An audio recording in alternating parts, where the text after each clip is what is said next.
On today's episode, Brad shares with us the real returns on his solar panel cost analysis for Richmond, Virginia. We talk about the decision to pay off your mortgage or let it ride. Then Tanya from Our Next Life joins us on the show to discuss how her first 15 months of early retirement have gone, lessons learned, and help us build a framework for your own bulletproof retirement plan. Welcome to the ultimate crowdsourced personal finance show. This is your Friday Roundup. You're listening to Choose FI Radio. The blueprint for financial independence lives here.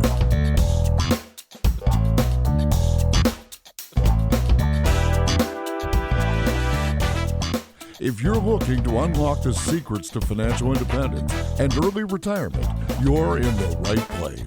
Stay tuned and join a community of like-minded people who are getting off the hamster wheel and taking control of their lives in the pursuit of financial independence. Choose FI, your home for financial independence online.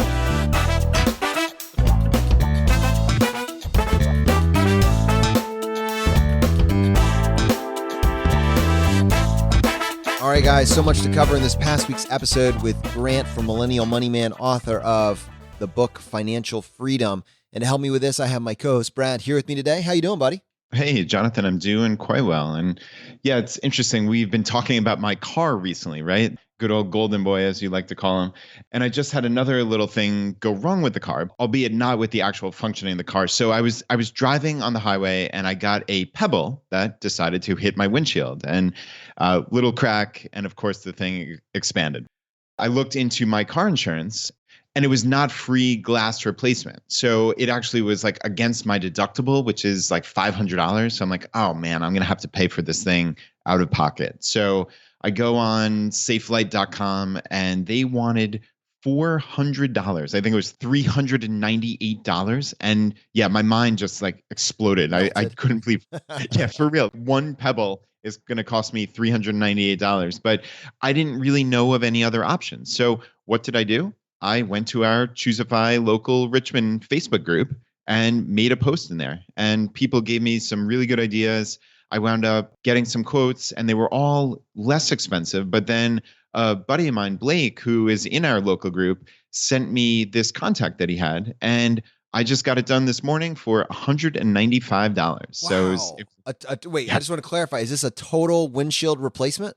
Total windshield replacement. The guy showed up at 8 o'clock this morning, was gone by 8:30. And I've got a beautiful brand new windshield on my '03 Civic for $195. Wow. This has been actually one of my long-term goals, is to hopefully organize a way for members inside of a local community to highlight service providers that have been really valuable. And so we can continue to drive, service to those individuals, but also just frankly, so you can benefit at the individual level, because there's such margins on these different products. And if you have someone that shows up on time, does the work, and does high quality work, man, that's, obviously it's valuable for the service provider to get that additional work. But for the individuals to have those team members in place that they know and can trust, it's just a win-win for local communities. Yeah, I agree. And yeah, we have Jennifer from our San Diego group. She's now operating as our community liaison to kind of connect the dots, all the things that people are doing well in their local groups. We want to help share that information. So Jonathan, this is actually a perfect one to have that repository of local service providers. And I don't know, maybe we can brainstorm some idea of how to like upvote people if multiple people in the group have used them, or just to leave reviews even. So you know that they're really, really solid. I mean, this is a perfect example. I saved, like I said, more than 50%. It's just a huge, huge win.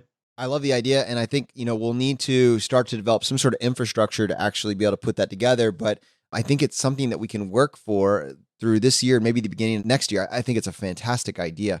And speaking of Golden Boy, man, I know you were having, your wife and daughter were having some trouble getting in and out of the car. I think you said they were climbing out through the trunk. Has that all been resolved? Yeah, it has been, thankfully. We took the car into the shop, got a brand new handle, albeit it's a silver handle on a black car, which is not ideal. A little spray paint will fix the job there, so not too shabby. But yeah, we have a fully functional car now and everything's on the up and up. 4 doors have never been appreciated so much.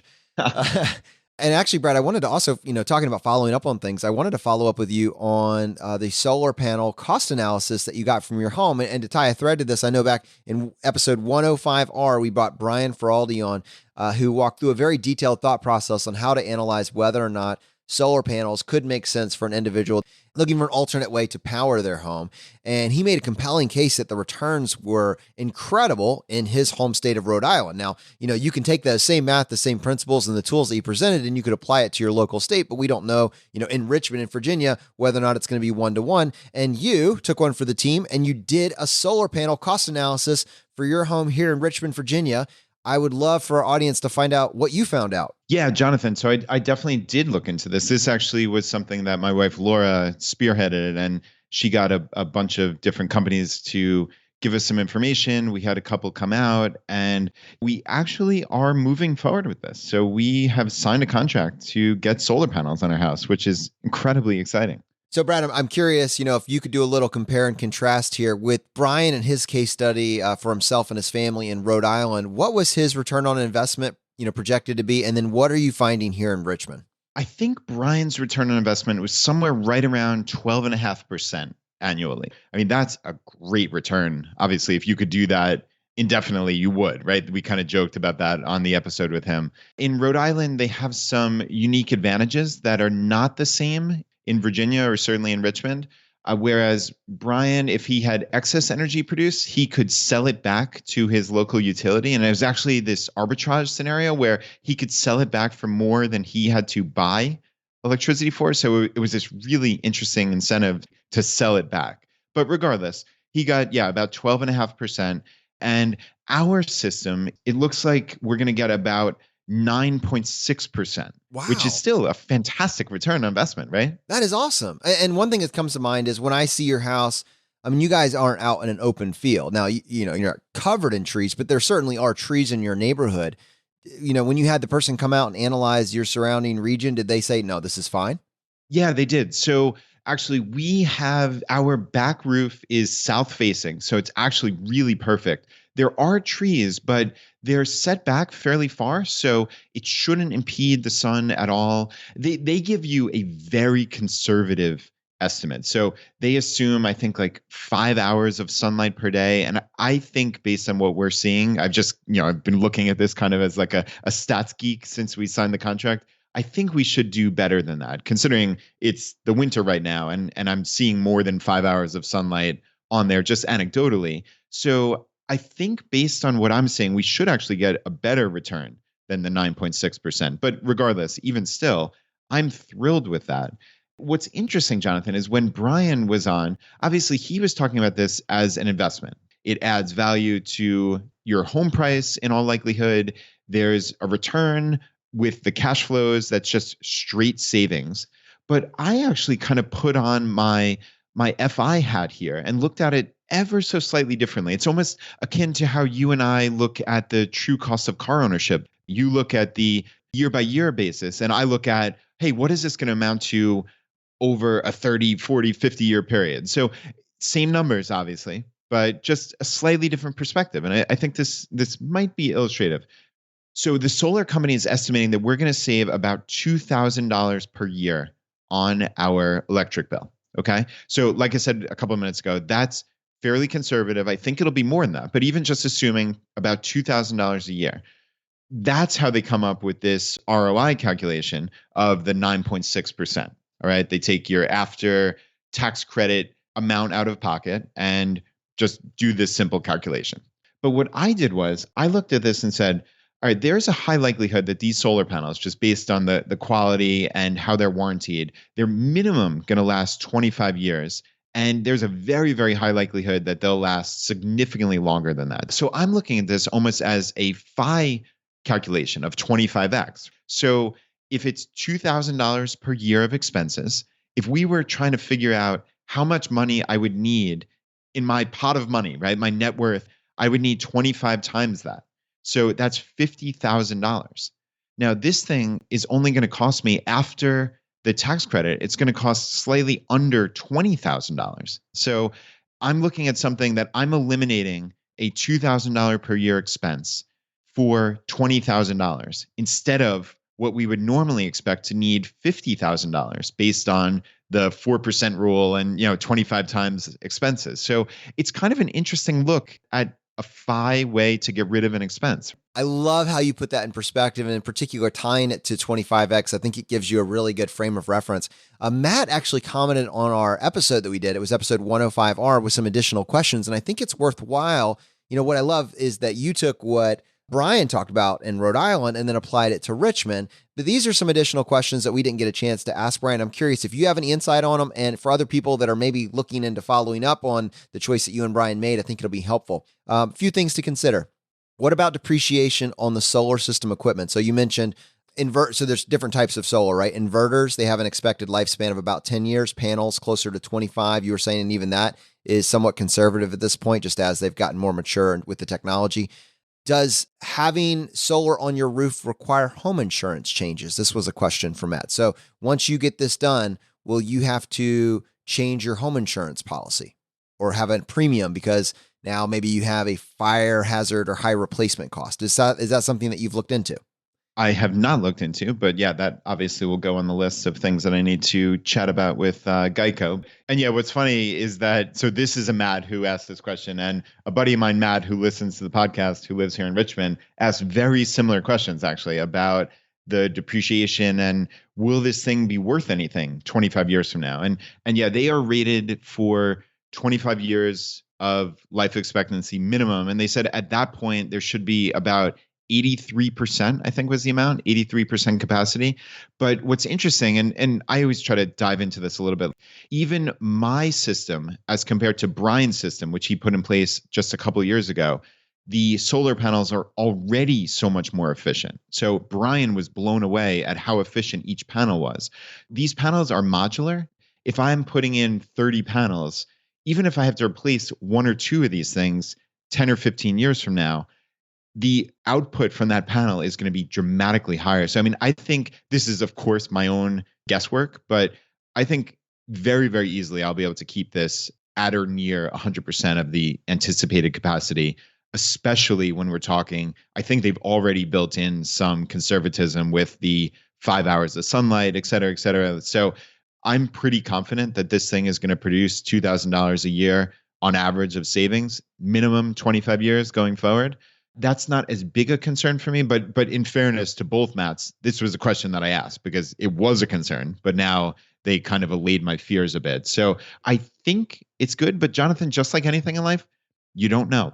Obviously, there are many hundreds of thousands, if not millions of houses in America that have solar panels. Those people made the decision, and we, with the best information we have, made this decision. I think it's going to turn out well, but we can't foresee what's going to happen 25 years from now, right? Well, now you're on the team. I guess 25 years from now, we can circle back and we can reevaluate this choice, Brad. Right.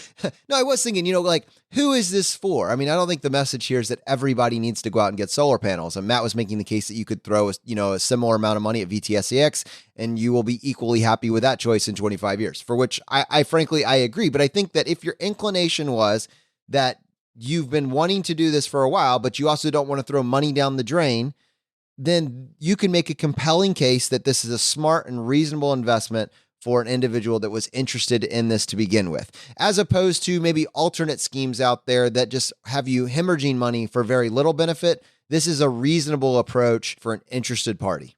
Yeah. And Jonathan, I certainly don't think this is going to be for everybody. Obviously, there's a huge cost outlay at the outset, but for those of us far down this path to FI, it's something to consider, right? Again, it's looking with that FI calculation. If I could get rid of a $2,000 per year annual expense for $20,000, I would probably do that as much as I possibly could, which is kind of a cool way to look at this, right? It's just a reframe. And it even got me thinking about my mortgage, though there's a little extra wrinkle, right? So your mortgage payment is made up of a bunch of components, right? So you have your principal, you have your interest, and then you have your escrow, which is usually property taxes and home insurance. So the property taxes and home insurance aren't going to go away. That's just kind of par for the course. But if you paid off your mortgage, the interest and principal would go away.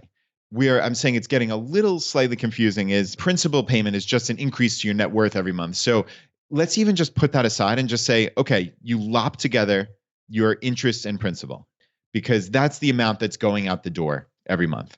You multiply by 12 to get your yearly expense, if you will, and then multiply that by 25. Now, I've run a bunch of scenarios, especially like on a newish mortgage.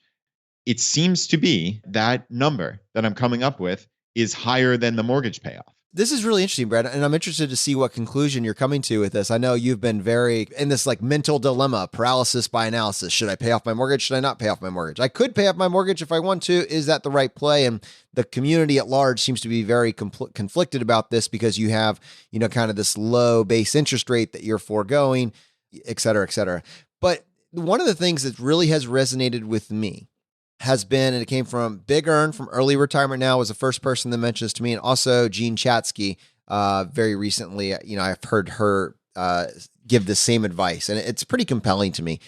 Before you leave the workforce, before you're focusing on drawdown, you're drawing down on your assets, somewhere in that interim running up to that is the perfect time to pay off your mortgage. And I think it probably gives you the best of both. And the way to consider it, the way that Big Earn describes it, when you decide to pay off your mortgage or you make extra payments on your mortgage, it's kind of like bond diversification. You're locking in a lower but much more stable rate of return. And that's kind of the way that I've thought about it for a while now. While I'm working, while I'm earning income, I'm not particularly worried about paying off a mortgage. But when I'm getting close to the point where I'm going to be drawing down, at that point, I'm really looking at not having that underlying expense that maybe makes me more susceptible to volatility.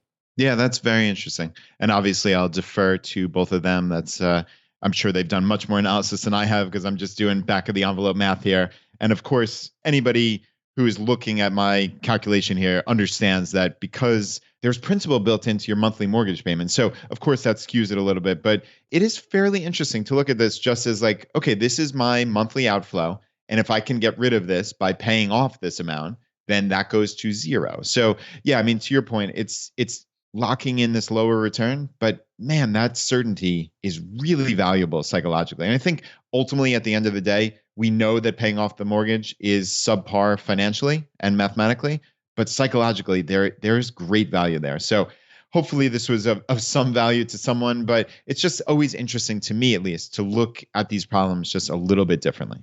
So Brad, let's go ahead and take a few minutes and talk about this past week's episode with Grant from Millennial Money. There's so much actionable content buried in this particular episode that we can personally use as we kind of move forward with building this framework for pursuing financial independence. And I know so many people in our audience were able to grab those immediate elements. And one of the ones, I just wanted to start with this message that we got from Dan. He says, I just listened to your podcast, Swinging for the Fences with Grant. And while I was listening, I had three major takeaways. One, I have a side hustle as an author or as a ghostwriter, and I realized I have not been charging enough for my services. I've been charging clients on average $3,500 to write their books when I could have easily been charging $10,000 or more. That changes today. Instead of putting my side hustle earnings into saving, I should be reinvesting into advertising to sell more of my books. I am looking into different advertising platforms at the moment. I realized that I wasn't taking full advantage of the knowledge base at my main job. After filing my taxes last week, I paid $1,753 in federal and state taxes owed. This morning, I had a conversation with my HR manager so that this never happens again. She told me that I could utilize the IRS withholding calculator as well as the state of Oregon withholding calculator to withhold the correct amount from my paycheck so that I don't owe large amounts of taxes at the beginning of the year.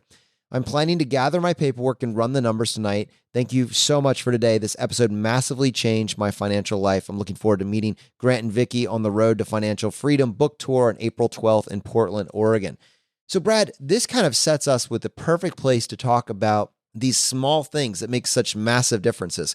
And what I wanted to start with is that point where Grant went from charging $500 for a website and was able to charge $50,000. And we slowed down on that because there's so much valuable content buried in that transition from that first sale to that second sale. And it would have been easy to gloss over that, but that was the secret right there. For him, it was finding the range and then leveraging the talent stack that he had been building, not by accident, but to position himself to be able to handle this larger project. Yeah, you're right. There were a ton of actionable items just in that one particular, 5-10 minute segment of the podcast, right? The first one that jumped out to me was sales is storytelling. And Grant said, come up with your story. That is something that, Jonathan, we've realized with this podcast is storytelling is so important. That's why people connect with other stories. So Grant was saying to have this story for himself and build it into his value proposition. He could do this in a quarter of the time for half the money, and he was flexible. So that was the value prop, but that's also the story that he was telling about himself. He's also saying, find the story of what the person you're dealing with is going through. In many cases, while they want this to be the best product, they ultimately want to look good for their boss. That's what Grant said. And he shifted his mindset to help his client look good to their boss and increase that perceived value. You have to know who your client is. So it's important to understand people's motivations, and it's important to know both your story and their story. One thing that Grant has really benefited from is this gig economy. And it strikes me that it doesn't just have to be Grant that benefits from a gig economy. And I only say that because that I hear sometimes in the mainstream that they lament the fact that we're there, because rightly so, there are some disadvantages. Potentially the cost of healthcare is going to be put more on that individual person. You're not going to have employers subsidizing the cost of healthcare. That's a reality. Potentially, you can have variations in levels of work that you have access to. You have, dry seasons and seasons where you just have unlimited work, or maybe too much work that you can't handle. And I think you do have to work through that. But think about the upshot for someone in the gig economy. So what Grant was able to do without a degree, without a 4-year university saying this is someone that can do this, he was able to teach himself a skill. And then he was able to go do the work. So, what is that question? What have you done? He was able to do this for a fairly low cost, put the work in, create an excellent product. And then he was able to lean on getting that reference to then go get access to something that was exponentially higher. And he was able to do that because he wasn't limited inside the constraints of a giant corporation with giant overhead. He was flexible. He was dynamic. He was able to be exactly what the company needed, and he could learn his skill sets to meet that client's explicit needs.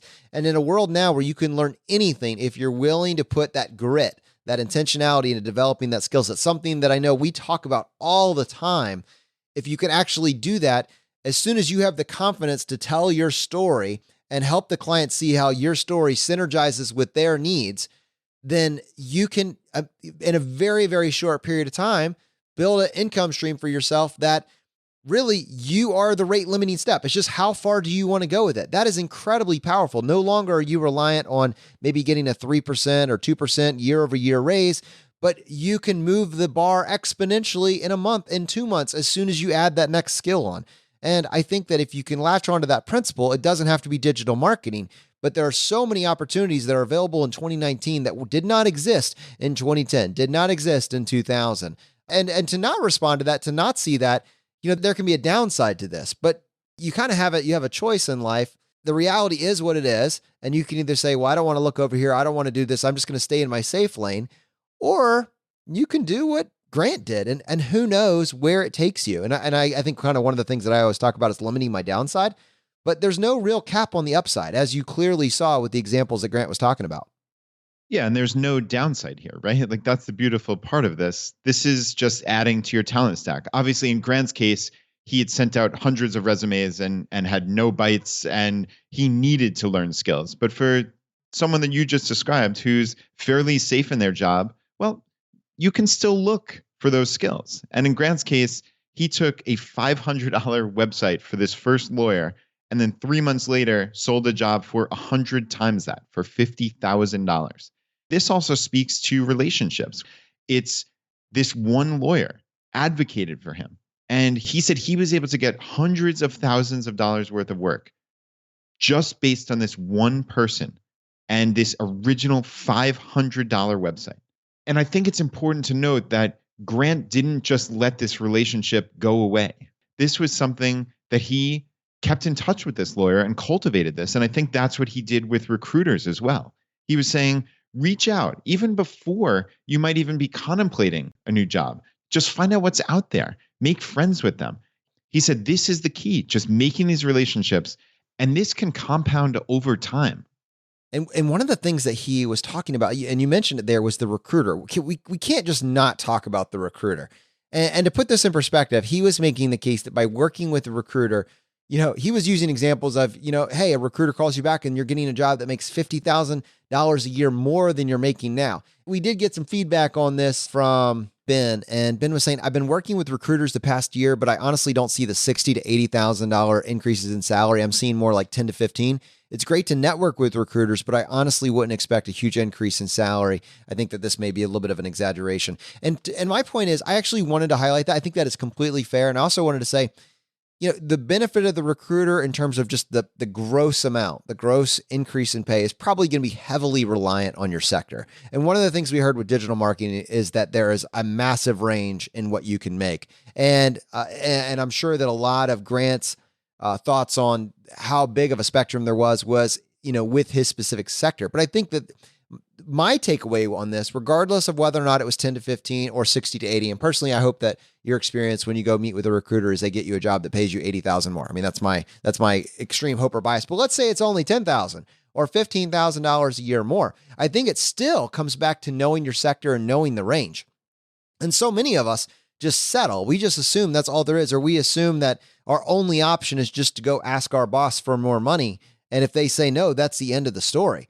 I would love to get your thoughts on that too, Brad. But what if you could circumnavigate that and you actually go to a recruiter whose incentive is to get you to move jobs? If they come back to you with an offer that's just kind of like, meh, it's a little better, they don't get paid. There's no incentive for them to have you stay in your same job. So if they can bring you a job that pays 15 to 20K more and you make that jump, that is a win-win. And it comes back to what do you do? So I know that in pharmacy, the job range, depending on the side of the country you are and what type of pharmacy you're doing, pharmacy, you're going to make somewhere in Virginia, somewhere between 90 to 150. But I know that if I go and I ask my boss, in my particular community pharmacy, if I'd asked him for a raise, I'm going to be hard pressed to get past like 3 or 4% more just because of the way that the company structures, the amount of supply and demand. It's going to be tough to go at it that way. But if you go to a recruiter and they say, oh, by the way, this other competitor right now, it has rates that are, $20,000 higher. Like in the context of this conversation, I get that. But 4 years ago, I never would have even considered that possibility. Your ability to be a little bit mercenary when it comes to your paycheck is incredibly valuable. Yeah, I think you're right. And sadly, the reality of the job market is that to get these big jumps, you do need to move. We've seen that over and over again. We've had tons of comments about this specifically. For whatever bizarre reason, you just don't get the raises in your own company. If you want to stay, then so be it. That's fine. I stayed at my job for 12 years. So I'm the opposite example of what we're advocating for until here. they made you come in at 8 a.m. That was it. And then it was all over. 12 years? Nope. I'm done. Gotta love FU money, right? Oh, man. You used it in a big way. But realistically, if you do need to move to go up so significantly on the pay scale ladder, then knowing these recruiters is an essential component of that. So make relationships and cultivate them over time. I think this is one of those things that it's obvious once you say it, but it was never obvious to me. I never did this. So yeah, that's a big kudos to Grant for bringing this up. But doesn't it have to do with normalizing the conversation? There were not people in my social sphere that were doing this. We just followed the rules and you followed the rules. Like, what if everybody around you, this is just what they did? What does that mean? What is it? I'm not going to say it. What does it mean though for you and your ability, your likelihood of actually pursuing this if this is just what everybody does in your social sphere? It's incredible how valuable this is to say, I don't need to just keep doing exactly what I'm doing now. I'm going to go talk to my friend and we're going to come up with a new plan. Yeah, and Jonathan, one final thing I wanted to talk about with Grant's episode was about budgeting, actually. He said he thinks it's a huge myth that everyone needs a budget. And it reinforces this scarcity mindset because you feel like you need to cut the small things that make you the happiest. And I thought that was an interesting look at this. And personally, I've never budgeted, but I know you have historically, and I'd love to hear your thoughts. Well, it's that phrase like know thyself, right? I think you can make a case for it if that is your nature. And also it's a stage in life. And I had to work through this as well. So let's set the stage on why I was budgeting. My goal was to pay off my student loans in 4 years, and it did not feel natural. It did not feel comfortable. I was making that my biggest priority, and I had this intensity to finish it. Budgeting allowed me to do that. I don't know if back with Nassim, I think it was episode 112, we talked about the zero-based budget system. I don't know if I would describe it that way as much as when my projected paycheck came in or when it was going to be coming in, I assigned what I wanted it to be doing with that. And I made those decisions first. And I would look at my month and say, all right, this is what our life is projected to cost. And we're going to try and stay inside these parameters. But we're basing that on what we want to get accomplished. And what we want to get accomplished is to save 70% and throw it all at student loans, not just for 1 week or 2 weeks, but for 4 years. For 4 years, this is what we are doing. And my nature is I'm a spender. I've said that. So if that's my nature, a budget allowed me to follow the rules. And I've said this before, I don't have self-control, but I have discipline. A budget allowed me to eliminate my need for self-control and focus on discipline, follow the plan. If at some point I felt like we were getting too severe and it was making our lives unnecessarily difficult or hard, we can change the budget, but the budget is there as a tool to make my life easier. I think that a lot of times many people that kind of throw budgets under the water, then talk about their own version of a budget, but then just use a different word for it. You know what I mean? If you're automating your savings and you're doing that with a plan, you have to know what you spend. So regardless of whether or not you're calling it a budget, I think most of us say you need to know what your life cost. And then depending on your nature, like Brad, you're just a frugal dude. That is it comes easy for you. You feel uncomfortable when you go too far outside of that. And then you come back to your center. I'm the opposite of that. And I needed to accomplish this frugality to help me achieve my goals. Yeah, Jonathan, that's a very honest look at yourself. Like you said, know thyself. That's the most important thing here. For me, it always seemed like a waste of time to come up with a budget because to your point, it just came naturally. But for you, obviously, this is in service of a long-term goal. And if part of that is taking the time to write a budget to lock in the fact that you're going to actually do this because it's important to you, then you're going to take the time to do it. And I think that's really admirable. All right, to our audience, I told you at the beginning of this episode that we had a very special segment for you, and we are actually bringing on Tanya Hester, who writes over at ournextlife.com. And actually, this is the part that's so fantastic about this. We interviewed her back in episode 46, and at that point, she had been writing anonymously at ournextlife.com, and she was about to do a reveal. Basically, the premise for that was that she was just leaving her job. So she had been writing and planning what her and her husband Mark's next life was going to look like for the last several years. And then when we interviewed her in 46, she says, I'm doing it. Now it's 15 months later. She has a new book and she has 15 months of this work optional life to now reflect back on. I think it's going to be a wonderful conversation for our audience. And Brad, I'm excited about this. Yeah, I can't wait. I just read an early copy of Tanya's book called Work Optional, Retire Early, the Non-Penny Pinching Way. And yeah, it's fantastic. And yeah, Tanya, welcome back to the show. Thanks, you guys, for having me. The last time we chatted was one of my favorite podcast discussions ever, and I'm so stoked to be here. Awesome. Well, one of my favorite things was in your book, you talk about your childhood and who you were. You were the go-getter. You were the president of all the clubs. You were the star mathlete. And most importantly, you were going to be the person that found the perfect career and worked it forever.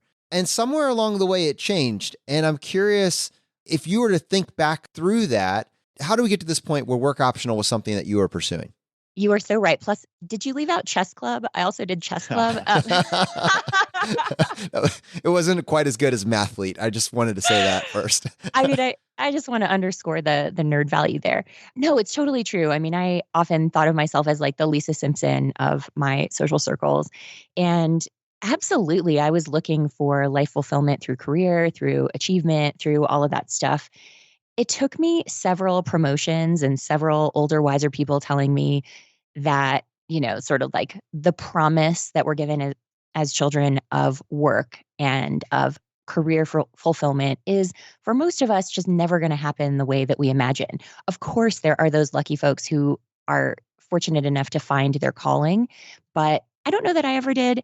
Even though I really loved the work that I did, I worked as a journalist for a little while and then was a political consultant for most of my career.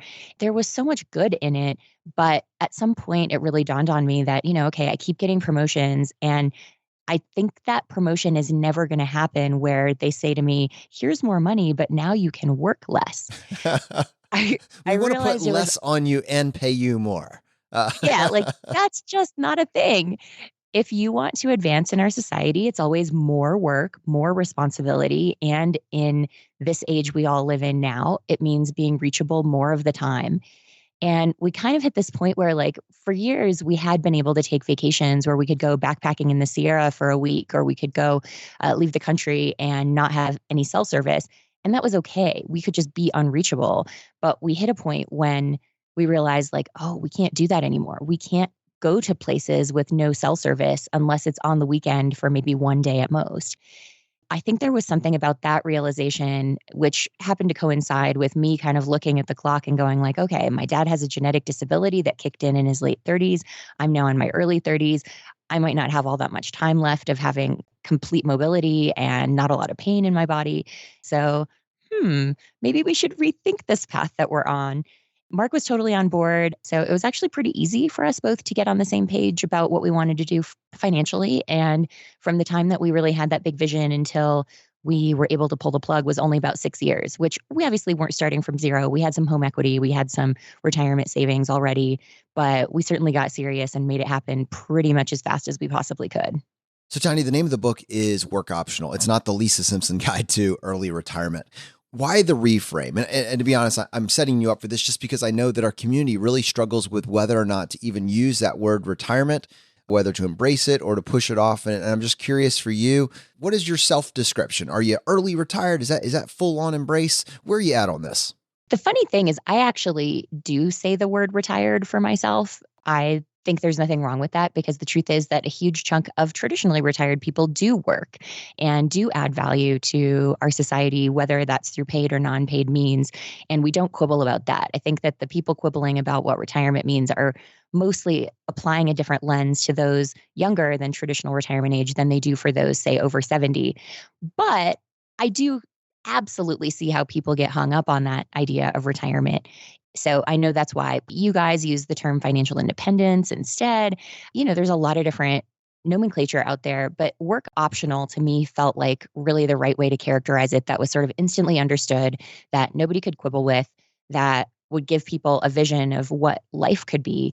Because I think like you started out with the question of I was the go-getter and the achiever. I mean, for me, I'm always going to do stuff. And so a big learning for me in early retirement has been that I still sit and work almost every day, but it's totally different work than before. No employer is breathing down my neck saying you have to do this. No client is emailing me and saying, hey, where the hell is my thing that was due yesterday? Not that I was ever late with stuff. But someone else was getting those Lisa emails. Simpson. yeah. Just stereotypical emails.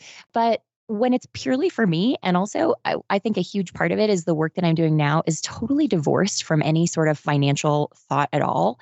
It feels really different. I don't make any money on the blog. That's by design. I know that I could. I don't want to. So that's a hobby that has grown a lot. I work on that a lot. I work on my podcast, which similarly makes a tiny bit of money, but I mean, it is seriously small after expenses. And then the book, like I did get a book advance, but I'm really not thinking about work optional selling in terms of like what money I'm going to make. In fact, I'd really love to be able, if it does ever earn out and make royalties, to donate those. That's really the plan. I'm not doing this for financial gain, but just for the satisfaction of creating things. And I think that's sort of like one of those know thyself things. If you're someone who is kind of a busybody and likes to do all the things, then your retirement or your work optional phase of life is probably going to look a lot like working and doing all the things. Whereas if you're someone who just loves to chill or loves to read or, different hobbies, whatever they are, that's how your phase of life will look. And so I think work optional kind of gets that across a little bit better than just talking about retirement, just because we have all this silly baggage around it. Yeah, and Tanya, I certainly agree that know thyself is so important. And you said in there a vision of what life could be. And that struck me that in chapter 2 here, you're talking about defining your work optional life. And you walk through an exercise where you're really identifying themes and where the overlap is. And I'd love for you to talk the audience through that because to me, this was one of the absolute most important parts of the book. Yeah, thanks for that. You guys talk so much about the why of FI, and I think that's so, so important. And I love that you guys do that. But I also think that can be a bit of a big, amorphous, intimidating question. It's sort of like saying to people, like running up to a kid and saying, like, what do you want your major contribution to the planet to be when you die? It's like, I don't know. Instead, what I try to do is actually think along those lines, but break it down and to ask people a series of questions that help you arrive at some themes that can kind of guide you in thinking about what you want to be doing. I have an example in here that's both Mark's and my story and one from Angela, who writes the blog Tread Lightly, Retire Early. She did her map for me that I was able to then pick the themes out on. But But it's really looking at what are all your interests? What are the things you want to pursue?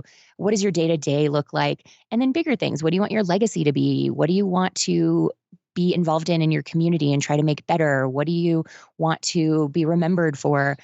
And then when you look at all of those different questions in kind of a nice sequential way, it's much easier then to pick out the themes. And when you pick out the themes, which for me, for example, are adventure, service, and creativity, which is very much the life that Mark and I are now living. Once you see that, it becomes so much easier then to really get clear on that life vision and to say, oh, okay, this is what I value most. Okay, well, this other thing that I thought I cared about, I do care about it, but not quite as much as I care about the rest. So I can cut that out. Because I think the time planning and the life planning is in many ways similar to the financial planning that goes into early retirement. If you're scrutinizing your budget, you're looking at like, okay, I don't need this thing, I don't need this thing. Same with time. If you can sort of hone in on the stuff that's most important to you, it becomes really that much easier to kind of find that life vision and to find some direction when you're early retired or work optional so that you don't get there and just go like, I'm overwhelmed by options and I feel aimless. Tanya, embedded in there was the life we are living. And that is particularly poignant for this episode because we have these, essentially two touch points. We talked almost 15 months ago as you were about to embark on this next adventure for you and your husband. You're 15 months in. What is this life you are living now? Has it lived up to your expectations? Was your plan bulletproof? What surprised you? Yeah, it's a little of all of that. I think on the financial side, the plan is definitely feeling bulletproof, particularly because we earned a little bit of money last year that we didn't expect to earn and hadn't budgeted for. We had really gone pretty conservatively in our saving. I think others would probably accuse us of oversaving, but to us, it felt like the right amount. Shocking. Lisa Simpson oversaved. I know, exactly. But it to us felt right. And I think ultimately that's what's most important to everyone is to have a plan that lets you sleep well at night. And we are feeling like we did that. And it feels really good now with the markets being volatile and like, we don't care. We're not worried about it. And that I think is to me validation that we approached the financial part of it correctly. But I think on the life part, I mean, so worth it in many ways, so everything we'd hoped, in some ways better, in some ways not exactly kind of the specific vision. We had always planned on having a very outdoorsy life and moved from LA to Tahoe for that exact purpose. So sitting here looking at snow falling, it's very deep outside.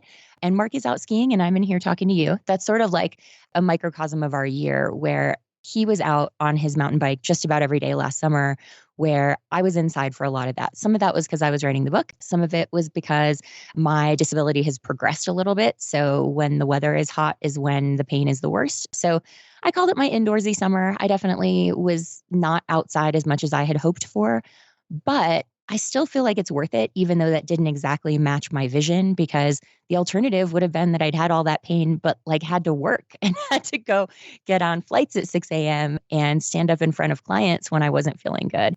And so zero regrets there. I mean, waking up without an alarm clock will never get old. I'm so with you.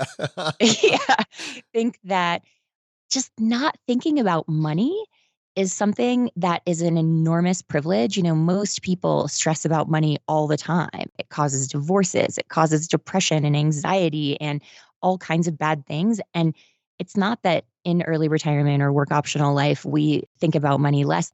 Honestly, we just don't think about it.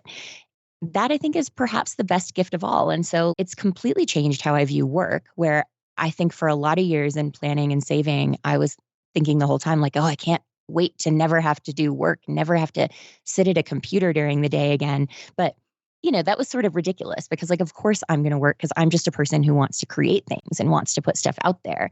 It's so different. It feels joyful. It feels like play when I get to sit and write to people who want to read it and not even think about money at all in the process. That's, I think for me in many ways, been the very best part.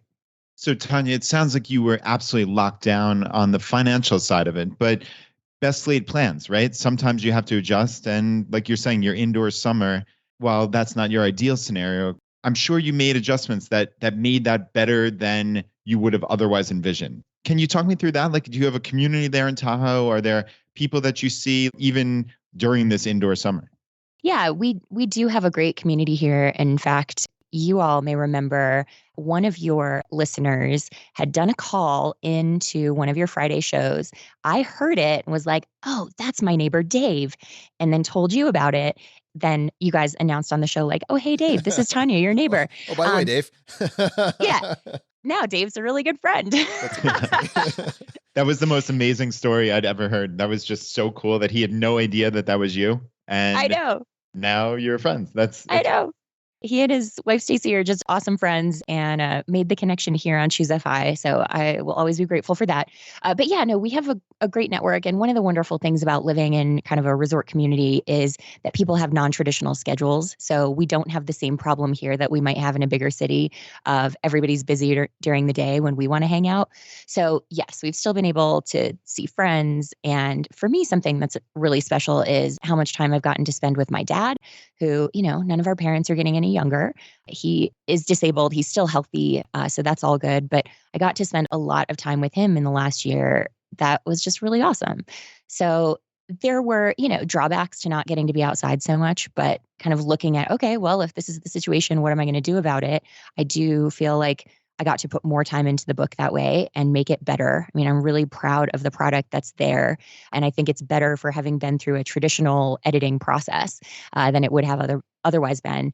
But yeah, I wouldn't say, Brad, to your question, that there was a huge adaptation on my part. It was more just kind of rolling with it, which I think is an important life skill generally, but particularly for people pursuing early retirement or a work optional life, that you're going to have to roll with stuff financially. When the markets go bad for an extended period, you're going to have to be flexible and figure that out. And I think that's just sort of the mindset that we take to all things. As you're describing this life over the last year or so, I'm honestly, I'm imagining Mark just being so excited that he can go skiing and not have to combat the queue lines, because he's not required to go in that same off time that everybody else has. He can just say, all right, what is the low volume hours of the week? And he can just go then. Oh yeah, like right now when we're talking, it's Tuesday morning and he left at like 7:30 to go get early in the line at KT at Squaw Valley. He's still going to stand in a big line because we have enough ski bums here who are able to ski weekdays, but it will be nothing like a weekend line would be. And then, yeah, likewise, the traffic coming home will be nothing like a Saturday or Sunday afternoon.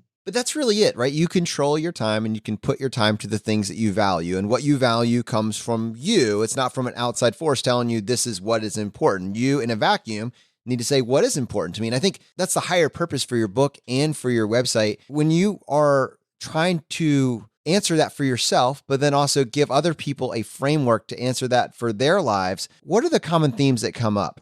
It's so interesting to be able to talk to people about this, because I think most of us, when we come to the idea of early retirement, financial independence, work optional living, whatever you want to call it, it's all fundamentally the same thing about controlling your own time.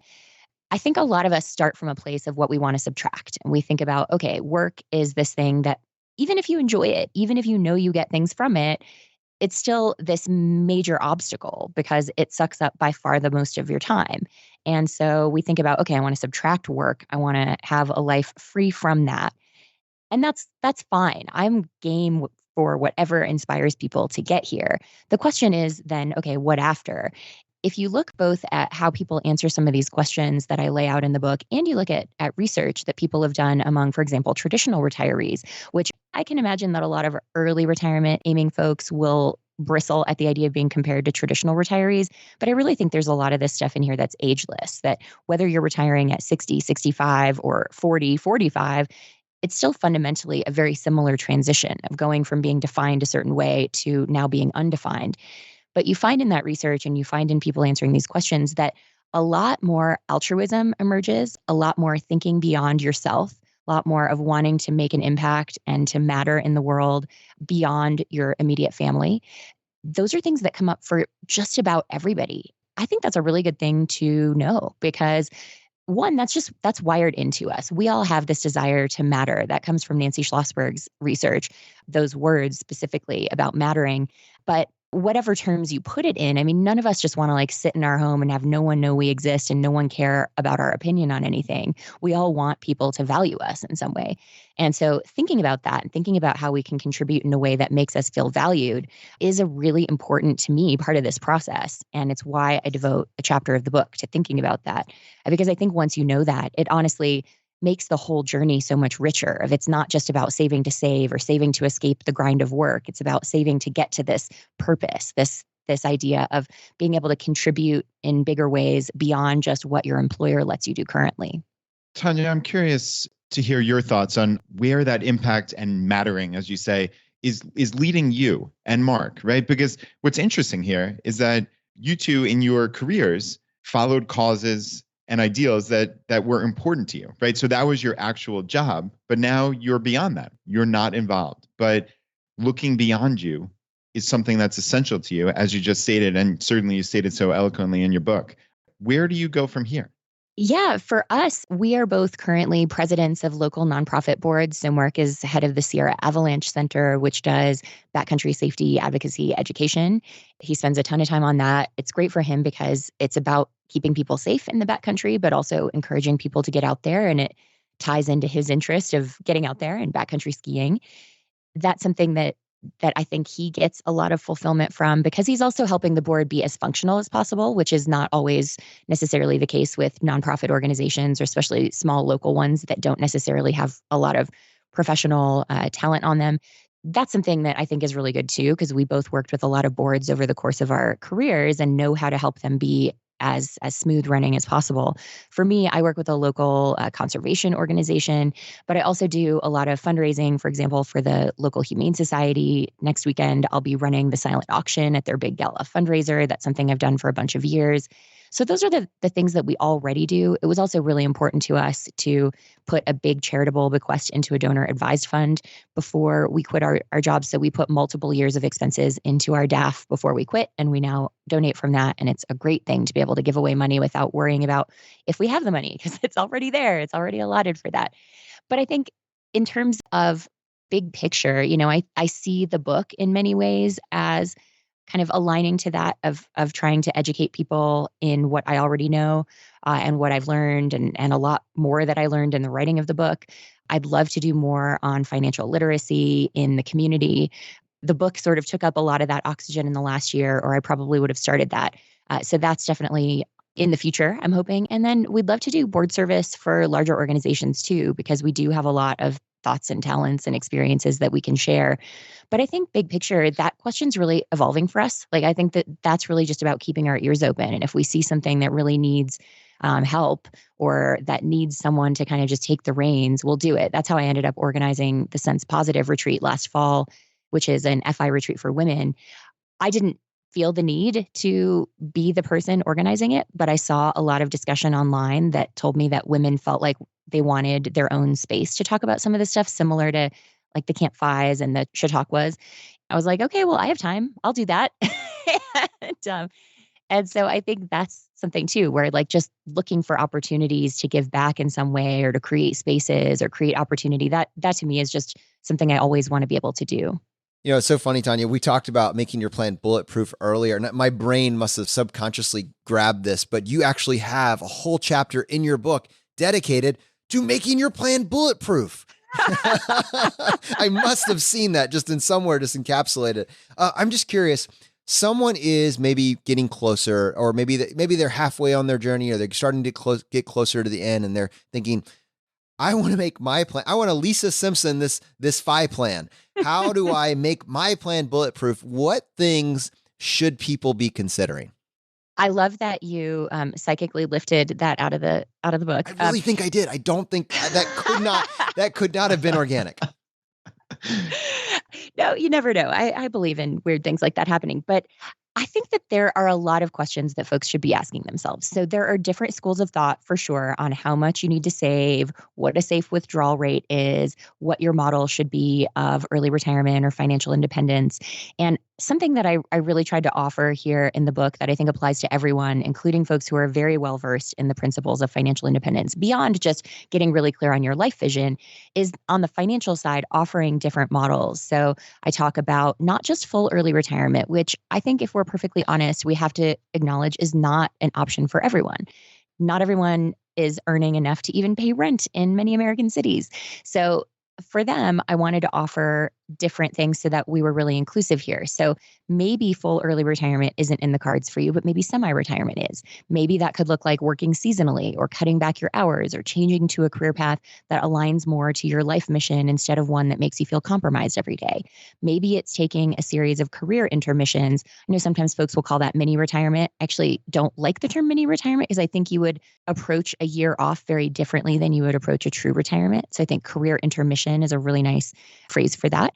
So giving people options there. I think another question you should be asking is whether it makes sense to do a one-phase retirement in which you're thinking of all your money as one big pool, whether it's in tax-advantaged accounts or not.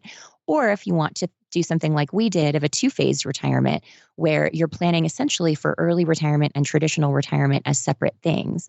And I talk about how to do that in the book. And just to clarify, just for the audience that hears that, you're basically saying you have first phase is maybe, hey, I found out about FI at the age of 30. I'm working from 30 to 40 or 45. So from 45 to 60 or 65 is phase one. And then after I have access to my pre-tax buckets, my pre-tax account, that's phase two. Is that close?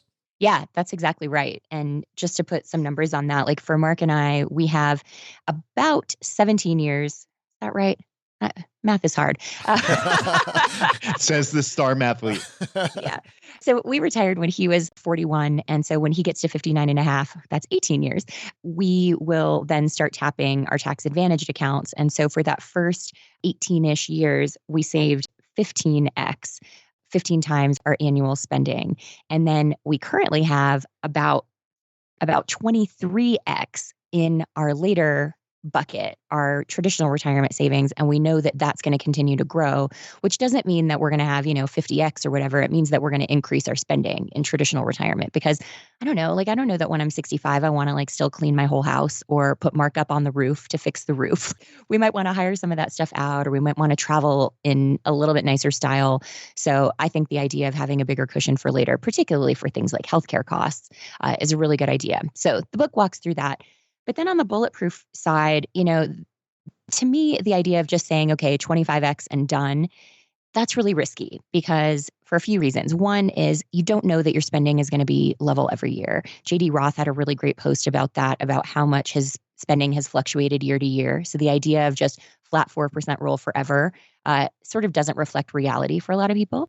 Looking beyond 25x for that reason is good. But the other reason is just that there are so many unknowns out there when you're talking about a long time horizon like early retirement that who knows if the 4% rule is still going to apply in the future. Maybe 3.5%, like Karsten Jeske, Big Earn, suggests is much safer, maybe even lower, like some of the Bogleheads recommendations suggest makes sense. If you're retiring at something like 30, you should probably be looking at a 3% rate. So the ways that you can make your plan bulletproof are really to look at your safe withdrawal rate, make sure that you're well diversified. I'm sure that's something that all of your listeners are already thinking about, making sure that you have an asset allocation that's positioned to grow, but also to give you some buffer. So having a big cash cushion, for example, we keep about 3 years of expenses in cash at all times, which I know those who think about opportunity costs probably cringe at, but going into a volatile market like this, that is a big part of what helps us sleep at nights. Like we could go a really long time without selling shares and be totally fine.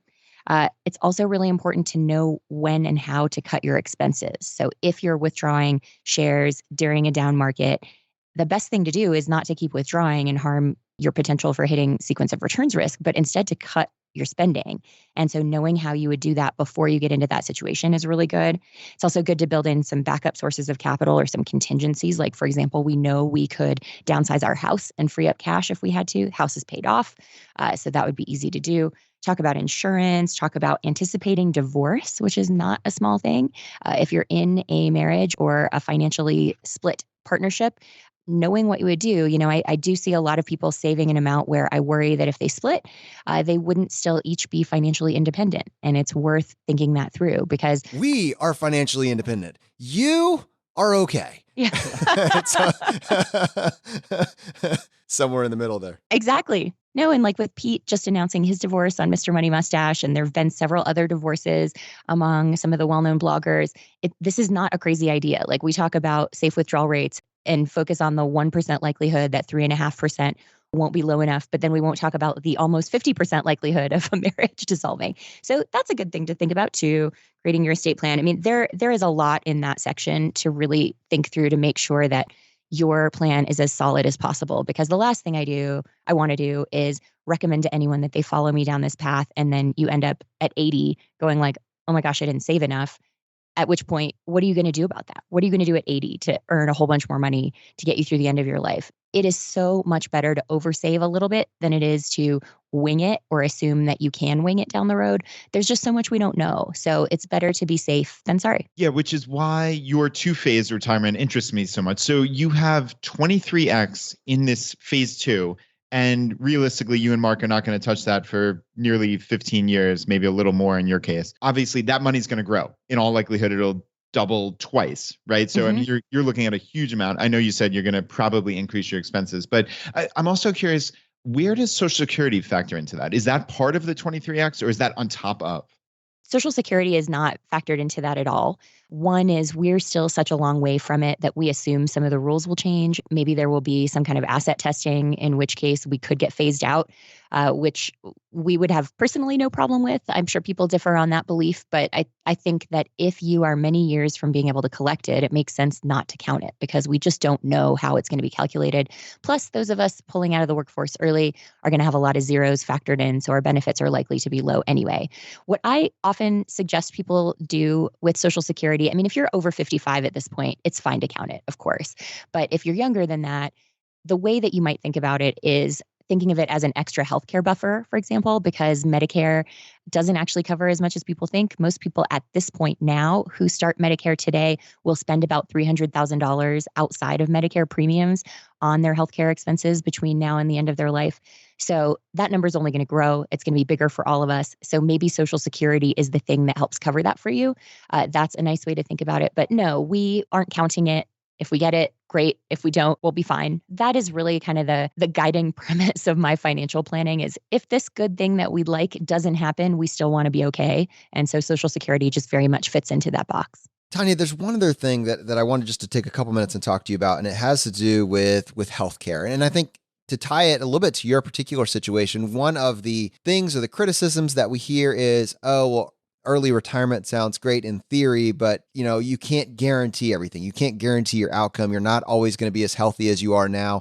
And this doesn't work for people that have chronic disabilities or chronic health issues. And in fact, in your case, you're going into this eyes wide open, knowing that there's a high likelihood that you could have a chronic health condition going into the future.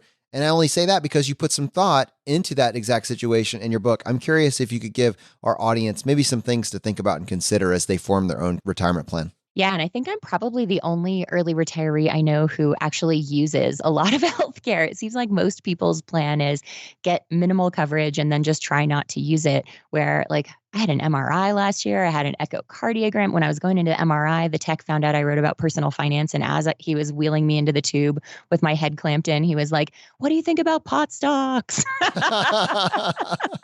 We'll cover that next time. I'm curious for your feedback. Exactly. Let me be clear. I have zero opinion on pot stocks, and I am not qualified to give investment advice.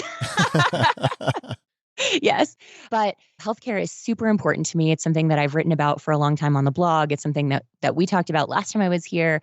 It's something that I really wanted to cover in the book because I know from reader questions and from things like Camp FI, like some of the questions that have come up there, that people are really worried about healthcare and early retirement, but they also don't necessarily have a lot of knowledge about it. And I know that it can be intimidating and scary to think about. And so I broke it all down in there by what the options are, whether it's traditional insurance through one of the ACA exchanges, whether it's a health sharing ministry, the health shares, which I don't totally recommend, and you can read in the book why.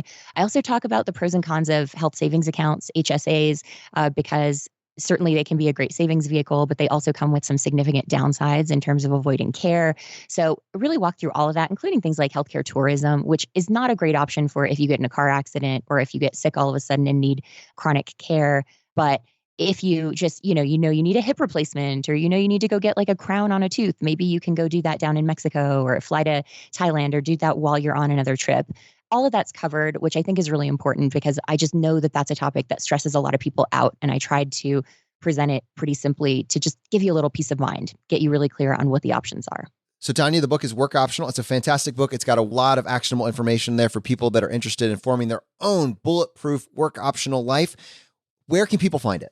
in all of the book places, wherever you prefer to shop. If that's online, it's in all those spots. If you like to support your local bookstore, they either have it or should be able to get it. There's also an audiobook version read by me with this lovely voice. And of course, ebook versions. And you can also request that your library get it if they don't already have it. And that's really helpful too. This is so funny. My mom actually was listening to an episode that we did relatively recently and heard a book recommendation and went to go check it out from a library. And there were 8 people in front of her for this book. And she said, "You guys messed this up. I can't get this book at the library because you mentioned it on the show." I was like, "All right, Mom, you're just gonna have to buy it. I'm sorry." Tanya, thank you so much for coming on the show today and telling us a little bit more about your story, allowing us to catch up with you and your husband's journey. This was just a blast. It is always so fun to talk with you guys. Thanks for having me. Brad, I'm a huge fan of Tanya's, and I love what she's done with this book, and I love how she's brought all these different ideas together. And it's so nice to see the mainstream pick up her book and want to share it with a wider audience and really see people respond to these ideas and see this movement spread. Yeah, it has been remarkable. And it's so neat to see many of our friends have books published by major media houses. So yeah, this is onward and upward for the FI community. And yeah, like you said, always good to have Tanya on the show. All right, to our audience, Tanya was very kind, and she actually offered us 5 books to give away to our community. So if you heard this and you say, "I want to learn how to make my retirement bulletproof," one, definitely go to ournextlife.com/work optional and pre-order one of the books. It'll be available for public release on Tuesday. And if you would like a chance to win a copy of the book, she's given us 5 copies of her book. And to enter this drawing, all you need to do, just go to choosify.com/iTunes, follow the instructions there, leave us a short written review. In that review, just mention one thing about this particular episode that you got value from. Send us an email to feedback@choosify.com, letting us know that you left us a review and what screen name you left it under.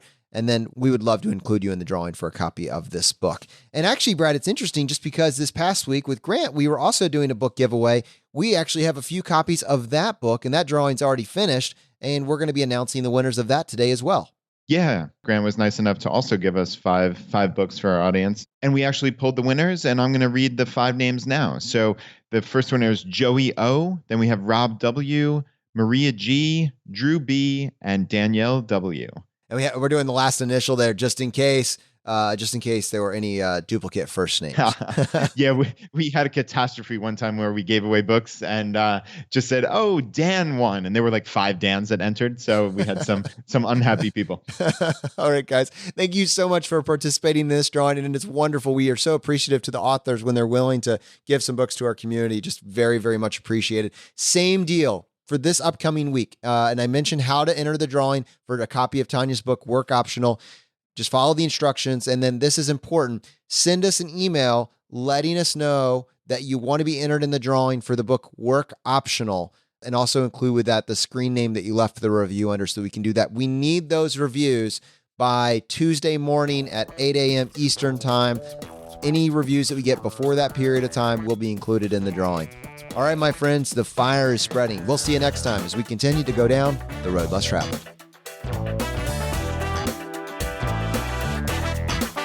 You've been listening to Choose FI Radio Podcast, where we help middle-class America build wealth, one life hack at a time.